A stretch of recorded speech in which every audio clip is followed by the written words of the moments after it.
Okay, so this is the Waka Kayaks Skuxx, and newly delivered, straight out of the wrapping, thanks to a radical rider. So had it in purple, and I've just been doing some outfitting in it and getting it ready for the first time on the water. I demoed one of these a few weeks back, and I was so taken by it that I ordered one pretty much straight away. So yeah, it's a great looking boat. It's shorter than your normal half size. It's kind of in the same category as the Pyranha Firecracker. It's just the right length for me. I really don't like longer kayaks these days. I paddle play boats too much, so every time I get in a longer boat I always have to adapt to it, and when I paddled one of these, I was just really impressed by it. But I'm going to do an on the water commentary a bit later. It won't be an expert kayak review because I am not really an expert kayaker. I'm your average weekend warrior. But anyway, so outfitting, it reminds me of the ballistics that I used to paddle, although it doesn't have the adjustable hooker thigh grips that the old ballistics used to have. It's a fixed plastic, fixed moulded in plastic thigh hook. It comes with foam, so it's comfy. Got this bulkhead here.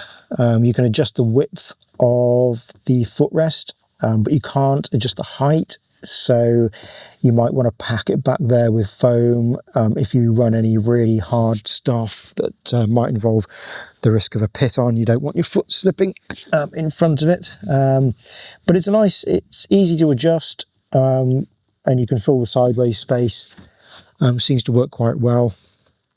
Nice comfy seat, though it doesn't look as easy to put hip shims, to put any sort of shimming underneath to raise it up a bit. You'd have to probably have to take this entire pad out to do that, but I'm leaving it out as it is at the moment, and for the moment I'm leaving the seating position in the neutral default middle position to see how it goes. This I really like. You can put a pulley case in here, it's famous for that. That's what the old ballistics were famous for as well. But I can get all my kit in here, including my shelter and first aid kit and my throw bag on top, and it seems to work really nicely. So I've got really easy access to those. I'm going to have to try and paddle it with a full load and the splits in the back.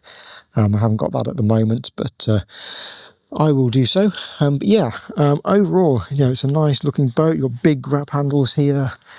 They're really easy to reach as well, even from the cockpit.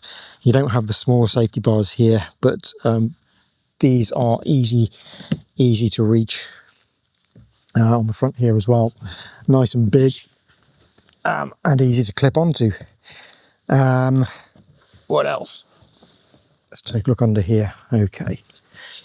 So,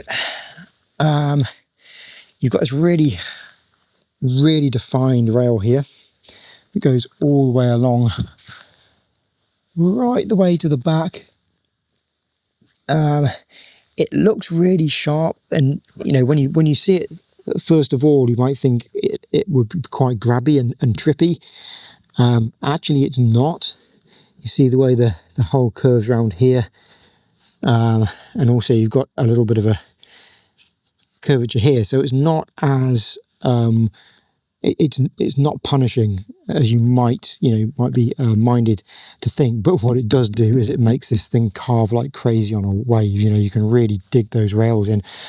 Got this thing here as well, an extra rail part the way up the hull. That's for people who know what they're doing when they edge hard over. But yeah, it's not a completely flat hull. It's got some curvature to it, but so it's not like super aggressive. And then here, as you might have seen in Wade Harrison's video, it's very difficult to see on the video, but maybe I can get the light on it. It does kind of curve back like this slightly. Waka are famous for that. Can I get a profile of it? No, well. Anyway, yeah, so anyway, that's my non-expert overview of the bottom of the hull. Got a nice big rocker on the front for riding over stuff, but I'll comment more about this when I do my on the water review.